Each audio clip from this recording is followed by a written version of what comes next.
have to have Heather say, hey guys. In the red on that one. Oh my Welcome back gosh. to Semi Woo. I got a little scrumble bumble It's voice just today. us in the studio today, so watch out. We get a little wackadoo There's no one when here we to don't have a tame guest us. to impress. Guys, today on the show, we are bringing you everything you need to know about traveling, world Seriously. traveling. Mainly, we're focusing on traveling for longer periods of time. So a little bit more than vacations, a little bit less than living abroad, although we've done We've done it all. everything. We've done small vacation, we've done weekenders, we've moved different places around the world. We've lived in backpack. We've both hosteled, yes. work. So what we're going to be telling you guys about today, we're going to talk about what you need to bring and what you need to leave home. Are you going to be staying at a hostel, a hotel, an Airbnb? Where the hell are you going to be staying? And some of the mistakes that we've made and kind of the things we've That could be learned its own show. over the years. And the mistakes could be its own show. But so stay tuned for those fun items. And first of all, I just wanted to say the way that Heather and I got started traveling, we didn't know each other at this time, but we both studied abroad. Yeah. So wouldn't you say that that was a huge influence on kind of your future travels? It was definitely a huge influence on traveling alone. But I am from a family that travels like since I was born. Right. Both in like moving, and my dad loves to travel, and we'd go on vacations every summer and road trip and go abroad and all that. Awesome. So I had that bug going on. I think it's like genetic. Yeah. But study abroad, when I was 19, I went to Chile, and I only went to Chile because I knew nothing about it, and I really wanted to be wowed. That attitude alone is different than I think a lot of people. It is. The traveling alone part, that's interesting you bring that up because I didn't, because I think I was around so many people when I studied abroad, I didn't think about the fact that I did do it alone. Yeah. And I went to the airport alone, and I didn't know anyone, and I didn't know who I was going to live with or what city it was in. I was in Madrid, Spain for 6 months. I didn't know the lady I was living with. She didn't speak a word of English. Luckily, the people I ended up staying with, my two roommates, were amazing. And not everyone at my school had that experience. Right. Some people we had some friends who had a senor who wouldn't cook them anything. Like, would give them like one egg Oh my gosh. and then like That a was, piece like, of for the turkey. money. And they were doing it for the money. Yeah. Yeah. And whereas our senor would like full on breakfast, like fruit every day, fresh, like some cereal and lucky. some whatever. And then full dinner. Like, she went shopping every single day and made us That's a what I home cooked love. dinner every night. With the ingredients that she bought that day. I remember that actually being one of my first realizations, and one of the things I love about travel is seeing how someone else lives, and they don't go and buy groceries for every 2 weeks like my mom did. And then you just have There's stuff, nothing and my in mom's the always like, fridge. what's rotting? What can I cook tonight? What's going off? And What's bad? what's bad? What's about to go bad? And that's what we will eat tonight. Yeah. It was all fresh from that day, used for all the ingredients. I know. And it would maybe show up at breakfast, and then you never saw it. Small again. things, yeah. And the only things we had in the fridge or the cabinet was like Nutella, which went always fast because we would get drunk and eat it. And then in the fridge, like maybe some your basics. milk, or like maybe some lettuce left over, or like a vegetable. But like there was not. Yeah. Despite the 6 months we would try to look in the cabinets for things to be there. There was nothing ever there. There was no things just hanging around, other than maybe some spices or some whatever. You ate at mealtime. Mm-hmm. It's very interesting. So that began our travel bug, and the people we've met over the years, I think that's a very common thread that you meet with travelers. Is a lot of them did study abroad. If they were, people who went to college and were very fortunate. Because that would appeal to you, right? If you wanted to travel, you're 18, you have a choice. Do you want to stay here or go somewhere? I know. And it's funny with travelers, and I think this is why we annoy people that maybe aren't travelers, is like we think everyone should feel this way or could feel this way, but like chooses not to. Some people just don't really, they really love being in their city and having their routine. And travel and change doesn't inspire them. No. Which they again, like is very hard for me vacations, or they like pretty things, or like relaxing. But the thing with travel, and which is what we're going to talk about today, is that it definitely comes with a lot of, you have to be willing to change on a dime. You have to be willing for things to go wrong. Like, things will go wrong, period. Or I like to say, things will not go as expected. As expected. Wrong is usually sometimes your best stories. Wrong. Quote unquote wrong. Yeah. And the more expectations you go with, the more quote unquote wrong things will go. Or like disappointment that you'll have. Yeah, completely. So let's start this out here with kind of, so you're getting ready to travel, you got the bug, you want to go somewhere big, and this is a big one, is what to bring and what not to bring. So of course, with the big caveat of it depends on where you're going, duh. You know, you're going somewhere cold, you're going to bring a lot different things than going somewhere warm. But I would say from our experience, Heather, what would you say are the things that you need, especially coming from the United States, if you're going to, let's say, non-European countries? So if you're going to Central or South America, if you're going to Southeast Asia. We almost need to like pinpoint the country because it's different. It is like, different. If you're going to Southeast Asia, don't bring your fancies. Nope. Don't bring the sequins dress. Don't bring any dry cleaning. I saw that on the road. Can you believe it? Someone brought a dry cleaning item. There is no dry cleaning, in Bali and Thailand. Yeah, right. And your fancy stuff is going to get holes in it, and there's nowhere to wear it. There's nowhere to wear it. Yeah. That is big for most places. It's like the things that you're not going to need. You may need something that is appropriate, but you're not going to need something fancy. No. Period. No. In fact, the most fancy or appropriate thing you'll need is, and this I didn't realize when I was visiting, is visiting temples. Yeah. And visiting places, sacred places. Mm-hmm. And you need to have your shoulders covered, and you need to have a long skirt. Those are things that we forgot, because you have all your summer clothes and clothes that can get ripped up and that you can sweat in and go to the beach and back and forth again. Right. But we didn't have, a lot of people had to like buy shawls and stuff to put over. We were visiting Guadalupe. We were visiting Guadalupe in Mexico, and this is when we were a little bit more, this is 5 years ago. We were a little bit more cavalier, and we were coming out of our religious state, and they're like, this is stupid, and we weren't being very respectful, but in the church where you go to see the Vision of Guadalupe, a Virgin of Guadalupe, the Virgin, yeah, but wasn't it like she appeared on a I guess so in water? How there was did she a lot appear? going on there. I guess we didn't learn much. Anyway. People there take it very, very, very seriously, the pilgrimage to see. And so we went into the church wearing probably shorts and a skirt. And like Heather, as you know, is pretty tall, very tall, and has very long, beautiful legs. And there was a woman who was saying like, no faldas, or like, she was saying like, no skirts, Or no, I was wearing pretty short shorts. Oh, okay. And we're like, whatever. Like, I have a picture like in front of the sign where it's like begging you to respect the church and not wear shorts. And I'm like, look at this bullshit raw. It's such a little shit. So again, this could be things to not do. But yeah, as far as what to bring, the less the better. Like, that cannot be overstated. The less you bring, the better. If anything, I very rarely dare you to take, like, I dare you to see how little you can take and see if you regret. You won't. Like, or you will regret something in your bag and say, I should not have brought this. Always. I went to Mexico a few years ago, the Cozumel, Playa, Cancun side, Tulum.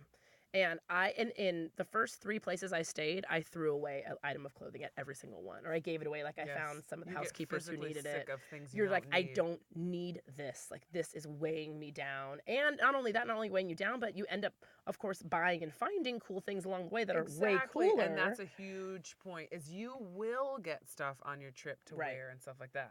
Yeah. Which kind of, it will bleed into the next point, but I think this is a good place to talk about it, is don't expect to find clothes out there. If you need travel shoes, if you need a specialty item, like, you're not going to find spandex workout pants, you're screwed. You're screwed. Because if you're like us, like I'm 6'3", I have size 13 feet. There is no way that you will find stuff that fits you in a second or third world country if you're bigger than those people.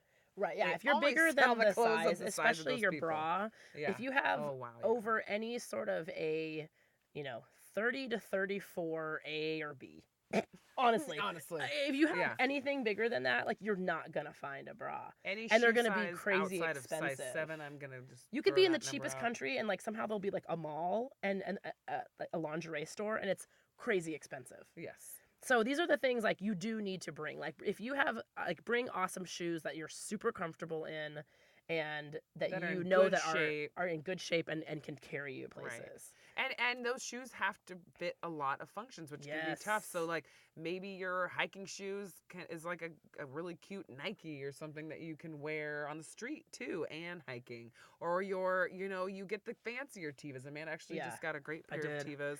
Ooh, never thought we'd say that. Sorry for cute though. outing you on the air. That's true. But like for me, I'm going to on my next travels. I'm going.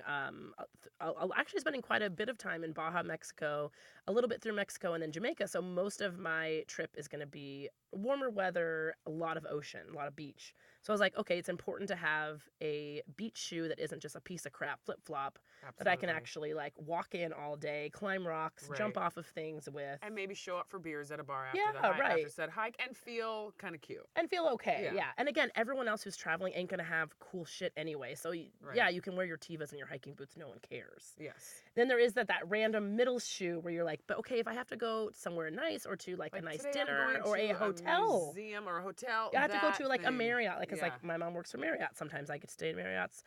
And that's for me very and Amanda cheap. traveling. Like I need a shoe that can do that. I don't want to wear my Tevas and my gross beach dress into a Marriott. Yeah. So you have to have that one item, that one like kind of nice, well-fitting. On having an experience that brings you to places where you. But again, museum, temple, hotel. There's going to be a place where you don't want to wear your crappy travel clothes. Right. So whether that be like a cardigan that just looks nice or a scarf. I think that's pretty specialized because we're in our 30s. And so now are we expecting to go into places where we'll need to look a little bit nicer. Yeah. If you're in your 20s. But people in their 20s are still going to be going to these places. You can depends. wear Tevas. It really is super depends. But the biggest things to bring, I would say, are things you know that you're not going to be able to find in those places, which a lot of times will be sizes, specialty shoes, certain toiletries that you're only going to need, vitamins that you can only find. Those are going to be super expensive. Contact lenses. Oh my gosh, contact lenses. If you could just get LASIK before your trip, do that. Locks for your bags and locks for your hostel. You'll have just to have at least all the time. Have your own. Moisture, what's those towels that like suck all the moisture up and are super thin? Yes, like a travel towel. That can add up, like the $1 locker rental fee, the lock fee and the towel fee, things like that. Yeah, getting a good travel towel that packs down small. And I have it on my list right here. It's called Don't Forget to Bring a Towel. Thank you, South Park. I never forget to bring a towel, as you know. Side note. Anywhere you go, Amanda has a towel, and it's usually needed. With also, toiletries, activated charcoal. Oh my gosh! Okay, this is a huge for all the food poisoning. I didn't know what it was before. You look it up yourself. Yeah. Basically, if you get food poisoning or you get sick to your stomach, and you probably will if you play it fast and loose, like with we the do with meats. some street foods. I don't know.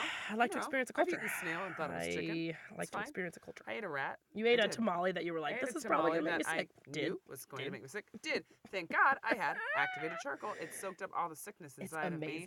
And then you poop black for like a day. No problem. And you take a bunch of them. Yeah. You take like 9 or 10 twice a day. Yeah. You take a bunch of this charcoal. It's amazing. You will love us. Have that. And last but not least, this is mine that I particularly like that has helped me on a lot of trips is sometimes travel pillows. You're like, oh, I just need it for the plane. I'm only going on one plane trip. Like maybe, I'm not really going to need this. It's kind of bulky. But as someone who likes 2 pillows, most hostels are going to have one shitty, barely there breath. It's like a angel whisper pillow, which is not even going to work. If you put your travel pillow under your pillow that they give you, it creates like an actual comfortable sleeping surface. And a small jacket cardigan can act as that too sometimes if you're not a travel pillow person. Also, cannot be overstated, tampons, pads. Oh my gosh. Get a Diva cup, ladies. If you don't have one, shame. There's 18 different kinds now. They don't 18 different kind of menstrual around cups. The world. No. The pads are bad. Bring your condoms. Condoms are weird all around the world. Bring emergency birth control. You's gonna fuck. Yeah, if and you're lucky. things go a little bit off the wires. We don't know. And a lot of countries, like there were some countries that we've been in certain states in Mexico where it is anything related to birth control and abortion is completely illegal. So you ain't trying to go to their hospitals asking for emergency contraception and like not being thrown in jail. Like and there if you are don't speak like Vietnamese, you better hope that you have what you need, or you're gonna have a real tough time getting the care that you need. Absolutely. If it's even available. So those things are like your personal safety, definitely bring those. Things that are super expensive, another one that I had on here was sunscreen and bug spray. Oh my gosh. You could be living in a country where you can eat for $1 a day and the bug spray will be like $20. Gouged. The sunscreen will be $15. Forget it. So that's just something that's on my list that I do not forget to bring. It's crazy expensive. So those are our personal to brings, not to brings. One last item on there is you're going to bring one cool, fun, weird thing that you love. I bring my laser. I have this crazy laser from China. It shoots light further than any laser I've ever seen. It's awesome. It's not that big.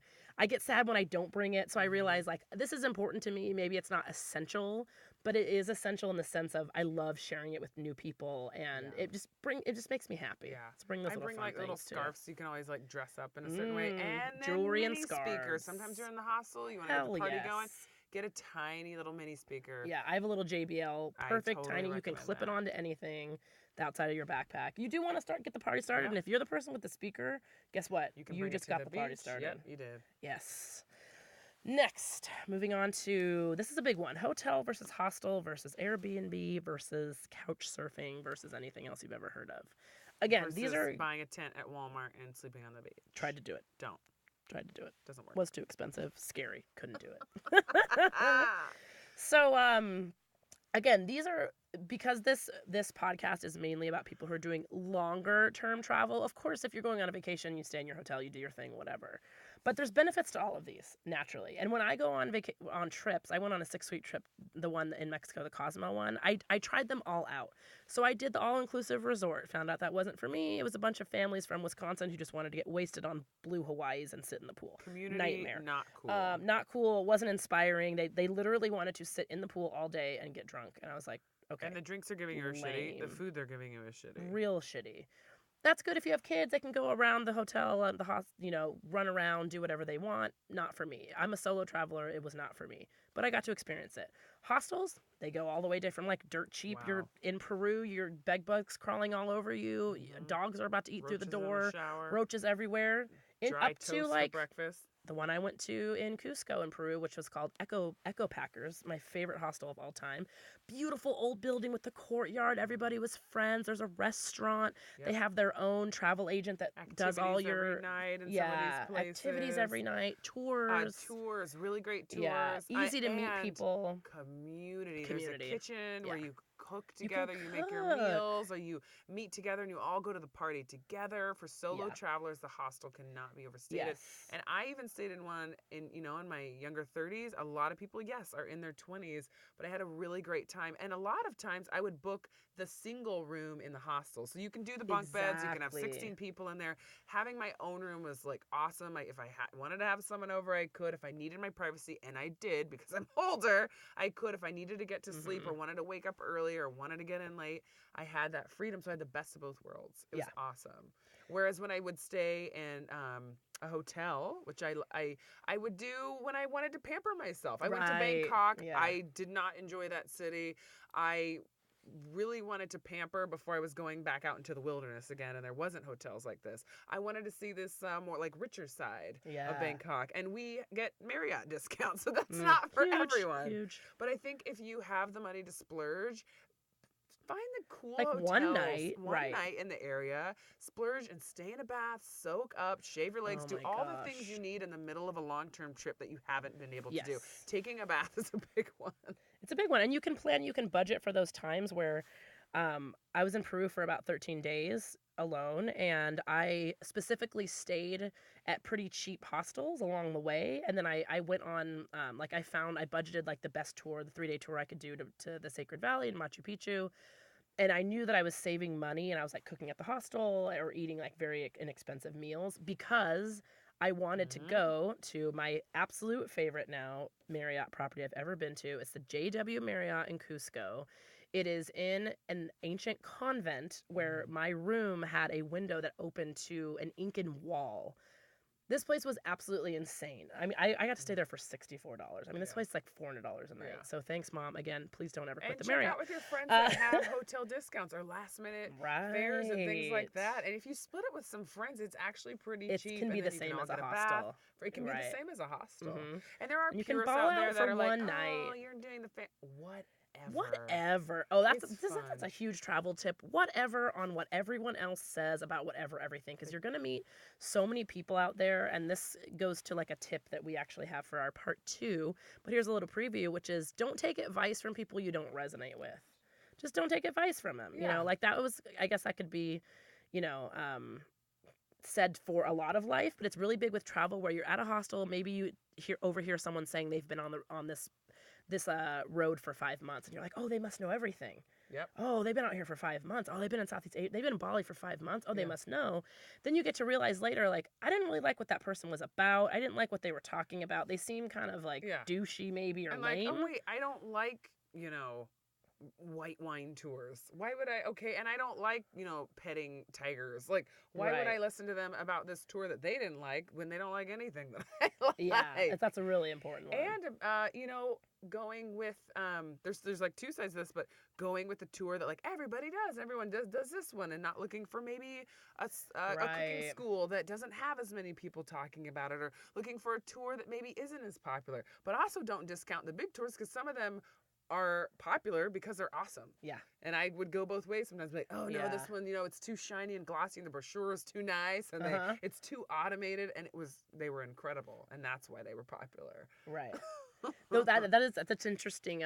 That's another one of those like hostels and hotels, like you can do a little of both, because it depends on the place you're in. Like when I was in Cancun, I was only there for a few days. I was on my way to somewhere else. I flew into the airport, and I was like, listen, while I'm in Cancun, I'm not going to try to find the most unique, awesome, like weird, small, like amazing, like dark side of Cancun tour. Like I'm in fucking Cancun. I'm gonna go on the boat that goes to the Isla Mujeres, and you get the drinks, and the people on it are you know what I mean, like that's what you do there. Like I wasn't gonna try to find that. Then when I went to Cozumel, which is a lot smaller, and I was scuba diving, and I was having more like less social party time and more me time, is I did seek out and ended up, this was kind of actually one of the starts of my spiritual journey, was I found a small little tour that, it wasn't a tour, but it was a day in a sweat lodge in a temazcal. And I didn't really know what a temazcal was. I had heard of them. I was like, it's some sort of structure, right? And I guess there's steam inside. I didn't really know what it was at all.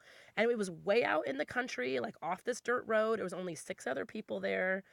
It was small. It was very enlightening and interesting and culturally, about it was fantastic. And so it's like, do both of those things, and not one is better than the other. That's a great point, is to look for the little things that pop up. Like that temazcal, you didn't know what it was, but it resonated and it looked cool. Like you're gonna overhear something in a hostel. You're gonna see a brochure. You're gonna see a flyer somewhere. So many of the meditation retreats I went on my way, I knew nothing about before I saw the flyer or a little weird something in the hostel, or overheard something. And what do we think about? Go ahead. Oh, Sorry. No. Go ahead. Oh no, I was just gonna say, like, what we think about, like, now that Airbnb's on the scene. This is a whole different world. I mean, it's really been in the past, 3 to 5 years this is a new it's a new thing to look at. Yes. Because exciting. It has a little bit of both. It has the hotel-y, like maybe a little bit nicer-y side. It also has the community, where some of them are, a room in a house that's kind of like a hostel, but it's run maybe. The hosts are like really active and getting you out. It's what you want. It's what you want. You can create it. Yeah. And those are good too. It's just another option. And it's really the price range. I was looking in Jamaica. The price range is, $20 a day to like $2,000. So it's like you get to see all of the different ways. Yeah. Couch surfing, we have to tell you a little story here. Couch surfing is like it sounds. It's people put either their couch or a room in their house, and it's free. So you can make your profile, and you can get reviews on this website on couch surfing. And it's great when you just don't have a lot of money and you're like, yo, we're coming to this place. We're out of money. We need to stay somewhere for free. And it's a good way to meet people and whatever. There is the safety side of it, of course. A lot of the hosts, if there's 30 good reviews from all different people, they're not going to be crazy. Yeah. The time that this is actually the only time I think I ever couch surfed. First and last.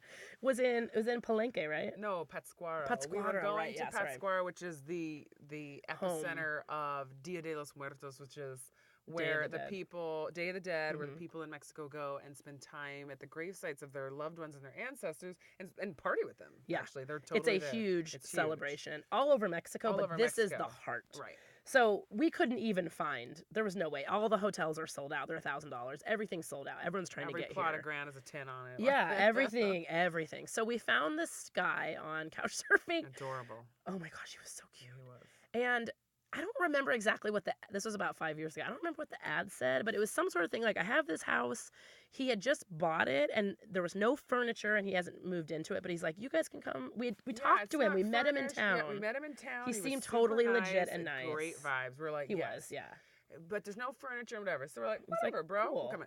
this shit was at concrete level. They had poured the concrete a few days ago. There was no window panes. There was no nothing. Doors. It was a shell. It was a shell.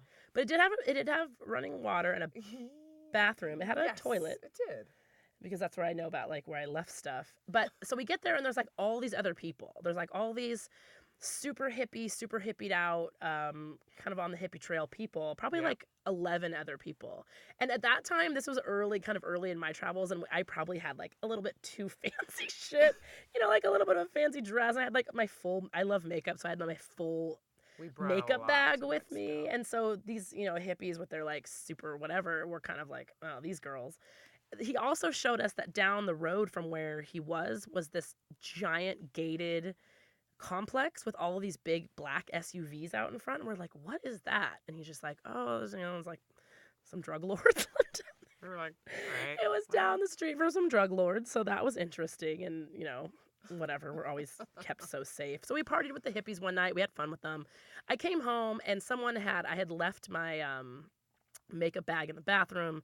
Someone had emptied it all out but left the makeup bag there, so I wouldn't think that anything had been taken. So this is just a funny couch surfing thing. Like, yeah, dumb on me for leaving my stuff out, of course. But like, there's nowhere to put anything. Yeah. There was no closets. There was no lockers. There's no benches. There was nothing. There were no surfaces. There was nothing. And my classic story is asking all the hippies, like, in Spanish, like, have you seen my makeup? Have you seen it? And they're like, we don't use makeup. Mm-hmm. I don't use it. I don't need it. I was like, one of y'all bitches needs it because one of y'all stole it. I'll never get it back.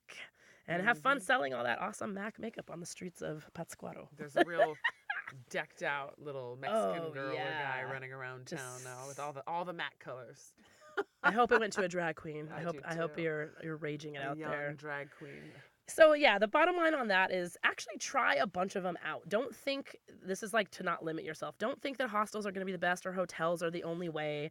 You can really, if you're looking to spend money on adventures, you can save so much money by being in a hostel. And don't be afraid if you're in your 30s, 40s, 50s, 60s. Yeah. I stayed in a hostel in Hawaii. Absolutely. There was a 63-year-old woman who was like crushing it on everybody on all the tours, like hiking faster than everyone, swimming further than anyone else, fun, being community. By herself. I still remember that lady. Variety that's so cool. Like, it's welcome there, and you don't feel like too old or too young. And the ones where like there are literal drinking hostels where you are forced to drink. Don't fucking stay in one of those if you don't drink a lot. And there are hostels that are sober. Don't stay in there if you want to party. You can find ones that totally fit you. Yeah. And you can find the vibe that fits you for sure. Yeah. And when you want to party, like when I was in north of Peru on the beach and it was like hideously hot and there's bugs everywhere, I was like, I just want to be around a pool and maybe like some music. Know what you want. That's all I wanted. Know what you want. So I went to Loki Del Mar's, the party hostel, and I was a little bit older, but whatever. Actually, it's really fun to slay at this age because I know. We also had one of Heather's favorite things, which is pool volleyball. Pool volleyball. Didn't realize how good I was at pool volleyball. If you're tall, you can crush. Crushed it. It was awesome. And honestly, when you pull into the city, know what you want to do. So if you want to see the architecture and the nightlife and all the things, maybe that's hotel time. And if you want to, there's like a big party, like maybe you're in the full moon party in the Philippines and you need a crew, like you're about to go party, stay in a hostel. And if you are a place like Bali where the houses are beautiful and cheap, you get an Airbnb and you stay in one of those villas and you eat it up. Yeah. It just really depends on the city. And if you're in town and it's a big celebration and you didn't book, you better get on couch surfing. Right. It really depends on what you need and where you're at and what you want from that experience, and then you tailor it.